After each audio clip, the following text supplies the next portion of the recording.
Hey, this is Arcade789 doing a quick mindset video on Street Fighter 5. This time I'll be covering things like, things like corner game and the knockdown game for both offensive and defensive players, like the offending and defending player. Knockdown game. When you knock someone down, you can do a few things.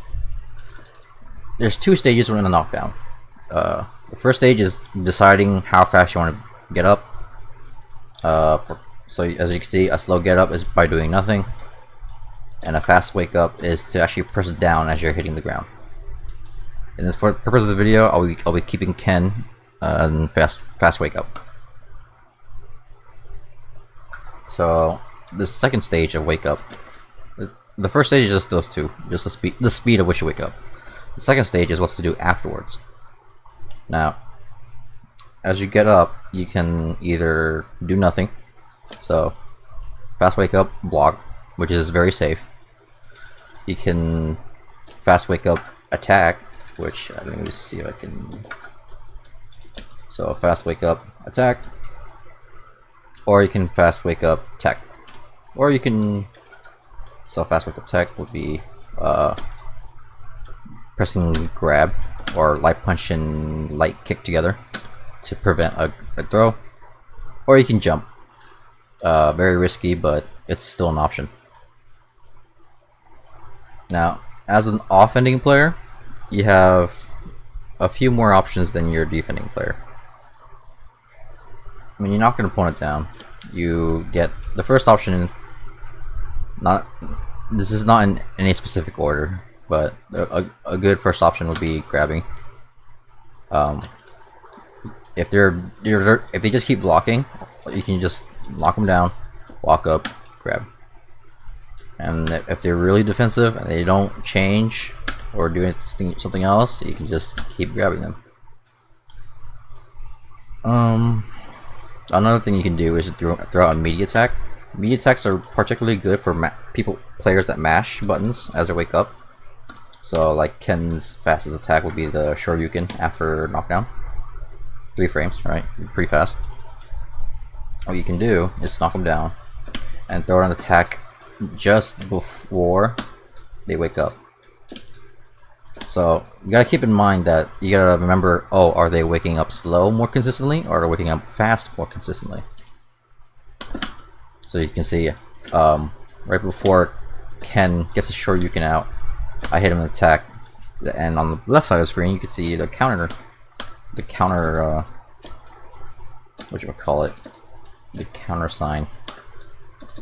Now I failed this pretty miserably, but you get the idea. You can throw out stuff. I prefer using back heavy kick for Ryu because it lasts longer. So typically moves that last on screen for a long time are good media attacks. Like in theory, if you want to mathematically say it, a Hadouken is probably your best media option, theoretically, but on paper it's not as great.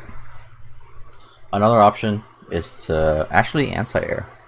Now I say this because they can, after a wake up, Ken can jump, and that avoids grabs, that avoids lows, and if they jump, then they have a chance to actually hit you on their way down with a cross-up or just an air attack.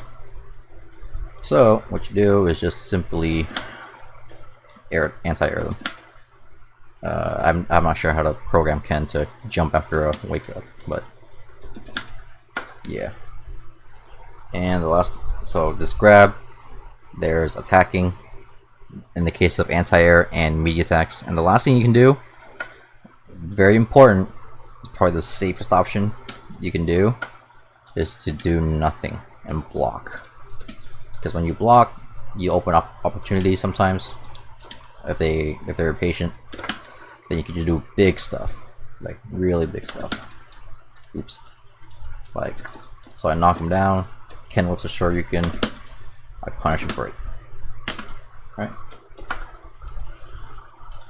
So that's generally what you do early and mid game. well, not really mid game. It's more like early game and the stage 2, and then the final stage is usually is when you get your opponent in the corner. And of course, they can get out of the corner, but how do they do that? Well, they use specific. Well, some characters have specific moves for that, but I'm not going to cover in this video yet. So for the case of this video, I'll be just showing the basic way to get out of the corner. For Ken, or someone like Ken, simply jump forward. I programmed this to jump back 3 times, but you can jump forward and it will get over you. Okay. So, the important thing to know about corner game is to know your spacing. So let's say, oh, I can rush Ken down, but the instant he jumps over and I miss an attack, what do I do then? Now I'm in the corner, right? I'm in the corner, I'm in danger, yada yada yada. So what you want to do is to find your longest range attack as the offending player. In this case, I'll be using standing medium kick. I don't think it's the longest range, but it's pretty good. And just poke them. Poke them into corner submission. You can also use Hadouken, which is also a good poke. As you can see, Ken will, if you spam it and become predictable, Ken can jump over Hadoukens. But notice there, what I just did was that as Ken jumped in, I was far enough away to where I hit him with an anti-air. So let's see that again. So let's say Ken does a couple jumps, right? I'll just anti-air him. There you go. Simple enough. So